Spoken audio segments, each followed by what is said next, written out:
Hello students, in this video we are going to discuss about chapter 22 the phrase and the clause।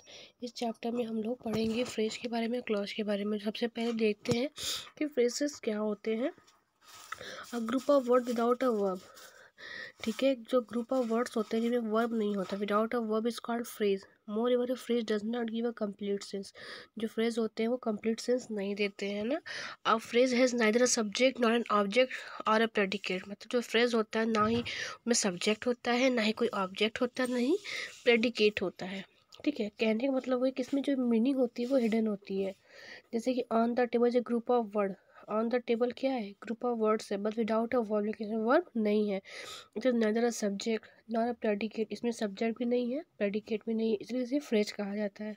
If we write this phrase a cat is on the table, this group of words है subject and the predicate, so it is not a phrase. और अगर हम इसको एक sentence में use करें कि a cat is on the table, तो ये क्या है, ग्रुप ऑफ ऐसा वर्ड्स है जिसमें सब्जेक्ट भी है, प्रेडिकेट भी है, इसलिए ये फ्रेज नहीं है क्योंकि ये कंप्लीट सेंस देता है। More it group of words give a complete sense and clear meaning. अब देखो यहाँ पे क्लियर हो रहा है कि जो ग्रुप ऑफ वर्ड्स होता है वो कंप्लीट सेंस देता है, क्लियर मीनिंग हमें देता है, लेकिन जो फ्रेजेस होते हैं वो डाउटफुल सेंस मीनिंग देते हैं। The phrase is a group of words that make sense but no complete sense. जो फ्रेज होते हैं वो ऐसे ग्रुप ऑफ वर्ड्स होते हैं जो कि सेंस तो होते हैं लेकिन कोई कंप्लीट सेंस नहीं होते हैं। It has no subject no predicate, में सब्जेक्ट प्रेडिकेट नहीं होता है। ठीक है, अब हम लोग देख लिया काइंड ऑफ फ्रेज के बारे में पढ़ेंगे। नाउन फ्रेज क्या होते हैं, a group of words which work as a noun in a sentence, एक ऐसे group of words which works as a noun, जो नाउन की तरह किसी सेंटेंस में काम करते हैं, उन्हें नाउन फ्रेज कहते हैं। जैसे कि to have a morning walk daily useful for health, ठीक है, मॉर्निंग वॉक डेली करने से हमारा जो मतलब हेल्थ के लिए क्या है, यूजफुल है। In this sentence to have a morning walk daily is a phrase, ये क्या है, फ्रेज है। It does not work of a subject और एन ऑब्जेक्ट, इसमें सब्जेक्ट ऑब्जेक्ट कुछ भी नहीं है। ठीक है, so this phrase called a noun phrase. ठीक, फिर देखिए some other example noun phrase का क्या है। To win a prize is my ambition, to win a prize क्या होगा, प्राइज इतना नाउन फ्रेज हो गया। I try to do the sum right, early to bed is a good maxim. ठीक, तो ये सब क्या है, नाउन फ्रेज है। एडजेक्टिव फ्रेज क्या है कि when a group of words qualifies a noun, जब ग्रुप ऑफ वर्ड्स है जो नाउन को क्वालिफाइज करते हो, उनकी क्वालिटी के बारे में बताते हो। And does the work of an adjective, जो एडजेक्टिव का काम करते हो, नाउन को क्वालिफाई करते हो, उन्हें एडजेक्टिव फ्रेज कहा जाता है। जैसे I have a shirt of white colour, मेरे पास सफ़ेद कलर का शर्ट है, तो इसमें एडजेक्टिव फ्रेज क्या है, एडजेक्टिव फ्रेज है इसमें ऑफ वाइट कलर, ठीक, क्योंकि क्वालिटी इस पर बता रहा है। फिर है आगे देखिए, straight the following adjective adjective phrase. अब बुक पेज एडजेक्टिव हो गया, अब ब्लैंक पेज क्या हो गया, एडजेक्टिव हो गया। और एडजेक्टिव फ्रेजेस की बात करें तो अब page without no writing on it, ठीक है। अ हैवी लोड क्या हो गया, एडजेक्टिव। फिर है the load of a great weight, ये एडजेक्टिव फ्रेज हो गया। फिर यहाँ पे है adverb phrase, when a word और group of words modifies a verb, जो ग्रुप ऑफ वर्ड्स होते हैं जो वर्ब के बारे में बताते हैं। हाउ शो करता है, मतलब कि जब ये एडवर्ब जो फ्रेज है वो ये दिखाते हैं कि कोई काम कैसे हो रहा है, कैसे दिखाते हैं, how. It is an adverb और एडवर्ब फ्रेज, जैसे कि all the member of the society were present in a local public meeting, सभी सोसाइटी के जो मेंबर थे वो लोकल पब्लिक मीटिंग में प्रेजेंट थे। Here local public meeting modifies a verb, जो लोकल पब्लिक मीटिंग होती है यहाँ पे local public meeting modifies a verb, ये वर्ब के बारे में बता रहा है। Verb present modifies a verb present, so it is an adverb और एन एडवर्ब फ्रेज। फिर यहाँ पे है कुछ एडवर्ब फ्रेज के एग्जांपल दिए हुए हैं। मोहित रैन विद ग्रेट स्पीड, मतलब हाउ बता रहा है, मोहित कैसे दौड़ा, ग्रेट स्पीड से। ही फेल ऑन द ग्राउंड, कैसे कहाँ गिरा, कैसे गिरा, ग्राउंड पे गिरा। ठीक है, इस तरीके से मतलब हाउ का आंसर मिलता है। पार्टिसिपल फ्रेज क्या होते हैं, व्हेन अ वर्ड और अ group of words start with the participle it is called participle phrase. जब पार्टिसिपल से स्टार्ट होते हैं तो मैंने बताया था ना पार्टिसिपल के बारे में वहाँ पे दूसरे चैप्टर जहाँ पार्टिसिपल जेरेंट के बारे में हम लोगों ने पढ़ा था। तो stitches the shirt the tailor took rest, stitching is a participle है। This group of word start with the participle, so it is a participle phrase, तो ये पार्टिसिपल से स्टार्ट हो रहा है, इसी पार्टिसिपल फ्रेज कहते हैं। फिर यहाँ पे है infinite phrase, when a word a group of word shows a infinite state, जब इन्फिनाइट स्टेट के बारे में बताता है इन्फिनाइट फ्रेज कहते हैं। जैसे इन्फिनाइट आपने पढ़ा था ना चिल्ड्रन वाले में भी, मल्टीपल वाले में भी, तो 2 से स्टार्ट है तो होता है तो 2 obtain for division he must work hard, for division प्राप्त करने के लिए या लाने के लिए उसे वर्क हार्ड कठिन परिश्रम करना होगा। तो 2 ऑप्टेन फॉर डिवीजन क्या है यहाँ पे, डेफिनेट फ्रेज है। फिर है यहाँ पे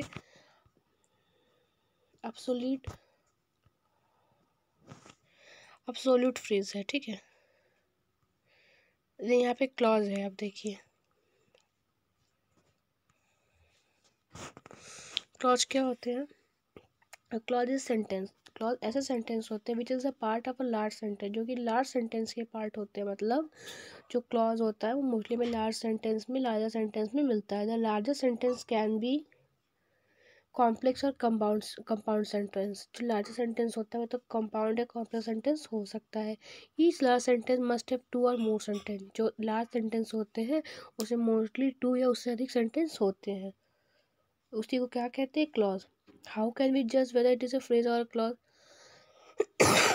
सॉरी, हम ये कैसे जान सकते हैं कि ये क्लॉज है फ्रेज है, ठीक है। Deepak is a boy who has a white shirt, Deepak ऐसा लड़का है जिसके पास वाइट शर्ट है। Deepak is a boy with white shirt. When we seen the first sentence there are 2 sentence joined by who, इसमें 2 सेंटेंस है लेकिन ये किसके द्वारा जुड़ा हुआ है, हु के द्वारा, तो जो कि कंजक्शन है। In both sentence Deepak is a boy, दोनों सेंटेंस में दीपक बॉय है जिसके पास वाइट शर्ट है। Are clause because both sentence are complete sense given complete sense, मतलब कंप्लीट सेंटेंस है और कंप्लीट सेंस भी देते हैं।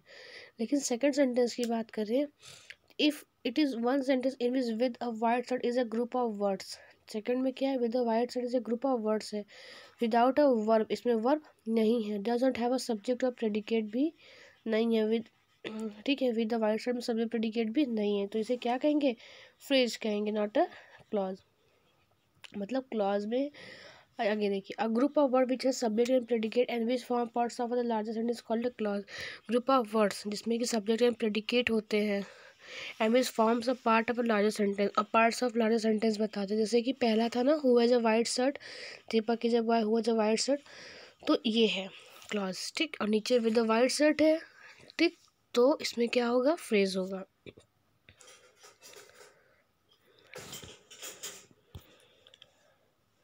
इसमें है kind of clause, both before going to read the kind of clause we must recall our memory what we have studied about the sentence and its kinds and the sentence formed in the clause. Simple sentence, complex and compound. Simple sentence मतलब है it contains a verb so the question of clause does not arise, ठीक है। ये simple sentence में verb होता है इसलिए कोई क्वेश्चन क्लॉज अराइज नहीं होती। कॉम्प्लेक्स क्या होता है, 2 या 2 से अधिक सेंटेंस होते हैं, मोस्टली कंजक्शन से जुड़े होते हैं, कॉम्प्लेक्स सेंटेंस कहते हैं। इट कंटेन्स मेन और प्रिंसिपल क्लॉज होते हैं इसमें, और जो दूसरे क्लॉज होते हैं उसे क्या बोलते हैं, सबऑर्डिनेट क्लॉज बोला जाता है। सी है compound sentence, a sentence obtaining 2 और मोर देन 2 सेंटेंस, ठीक है। यहाँ पे क्या है, ऐसा सेंटेंस जो कंटेंट करता है, मतलब जोड़ता है 2 या 2 से, कंटेंट मतलब होता है जिसके पास 2 या 2 से अधिक सेंटेंस होते हैं जो किससे से जुड़े होते हैं, कंजक्शन से, एंड, येट और बट, इन्हें कंपाउंड सेंटेंस कहा जाता है। मतलब कि जब कोई सेंटेंस एंड, येट और बट से जुड़ा होता है तो उसे कंपाउंड सेंटेंस कहते हैं। इट मीन्स इट हैज़ 2 और मोर देन 2 क्लॉज, इसका मतलब ये हुआ इसमें 2 या 2 से अधिक क्लॉज होते हैं। The clause without conjunction and, yet and but is mean a main clause and the clause beginning with the conjunction coordinate clause, ठीक है। In a principal clause and the clause beginning, जो clause होता है वो किस चीज़ से start होता है, बिगनिंग द कंजक्शन, जो कि कंजक्शन से स्टार्ट होता है उसे क्या बोलते हैं, कोऑर्डिनेट क्लॉज बोलते हैं। जो नीचे है वो प्रिंसिपल क्लॉज दिया है, काइंड्स ऑफ क्लॉज। तो फर्स्ट है principal clause, it is a main sentence और the clause which controls the other clause, ये जो मेन सेंटेंस में जिसका मेन रोल होता है ये दूसरे क्लॉज को कंट्रोल करता है। This clause mostly comes in beginning of the sentence, कहाँ आते हैं, बिगनिंग शुरुआत में आते हैं, but it sometimes loses it's sensitivity coming in the end of the sentence, कभी कभी अपवाद भी शो करते हैं ना। अपवाद मतलब कभी, हमेशा तो पहले ही होते हैं लेकिन कभी कभी किसी सेंटेंस में बाद में भी आते हैं, ठीक है। और in the complex sentence if it is taken of the meaning of the other clause can not be made clear, so it is the main sentence the clause respect a complex sentence.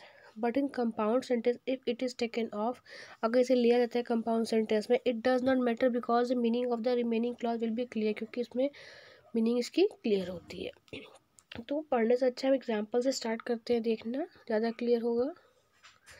Read the following sentence main clause के बारे में जानने के लिए। I was coming out of the house when he came, जब वो आया तो मैं अपने घर से बाहर निकल रहा था या आ रहा था। The pen which I bought I is lost.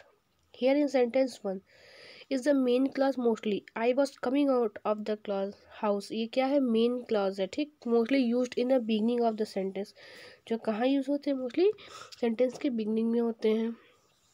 But in the case of sentence second, a part of the main principal clause क्या है, इज लॉस्ट होगा, ठीक है। तो इसमें दिखा रहा है कि कभी कभी पहले भी आता है, कभी कभी बाद में भी। फिर यहाँ पे है now read the following sentence. She said that she would come to see, उसने कहा कि वो मुझे देखने आएगा या आएगी। I don't know when he will come, मुझे नहीं पता वह कब आएगी। सेंटेंस 1 में कि she said what she said then she would come to see me, it contains a subject she और द प्रेडिकेट, तो इट इज नाउन क्लॉज, ठीक है। तो ये नाउन क्लॉज हो गया। इन सेंटेंस सेकंड क्या है, आई don't know what when he will कम, वो कब मुझे देखने आएगी मैं नहीं जानता, तो क्या हो गया, ये भी नाउन क्लॉज हो गया, ठीक है। उसके बाद देखिए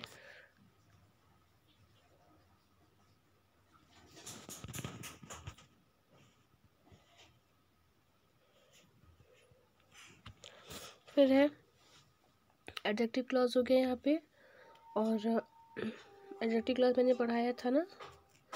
फिर यहाँ पे है एडवर्ब क्लॉज। एडवर्ब क्लॉज के बारे में बताया था कि हमें हाउ का आंसर मिलता है। So it is the following, I don't know why he was late, मुझे नहीं पता वो लेट क्यों है। जिसमें सब्जेक्ट ही है, प्रेडिकेट क्या है, लेट है। But it does work of an adverb, ये किसका काम करते हैं, एडवर्ब का काम करते हैं। तो इसे क्या बोलते हैं, एडवर्ब क्लॉज बोलते हैं। एंड एडवर्ब क्लॉज जो होता है ये ग्रुप ऑफ वर्ड्स, ये ग्रुप ऑफ वर्ड्स होते हैं जिसमें कि सब्जेक्ट भी होता है, प्रेडिकेट अपने खुद के होते हैं। तो यहाँ पे है कोऑर्डिनेट क्लॉज क्या होते हैं। Coordinate clause does not depend upon the main clause, ये जो है ना मेन क्लॉज पे डिपेंड नहीं होते हैं अपने मीनिंग के, जैसे कि सबऑर्डिनेट क्लॉज होते हैं। These clause are followed by and are join with the main clause. तो ये क्लॉज होते हैं, ये एंड से जुड़े होते हैं इसमें दो सेंटेंस, ठीक है। जैसे he went to the market and purchased a book, he is rich but he is a miser. In the above sentence, and purchase a book and but he is a miser are coordinate clause because they do not depend upon the main clause, क्योंकि जो coordinate clause होते हैं वो दूसरे पे depend नहीं होते हैं, ठीक है। तो जैसे कि सेकंड सेंटेंस था but he is a miser, मतलब कि जो दोनों सेंटेंस है, जो लास्ट के आप ये देख रहे हैं ब्लू वाले, ये आगे सब्जेक्ट पे डिपेंड है, मेन क्लॉज पे डिपेंड नहीं होते, इसलिए इन्हें कोऑर्डिनेट क्लॉज कहा जाता है। तो बस बेटा ये चैप्टर आपका यहाँ कंप्लीट हो गया। Thank you.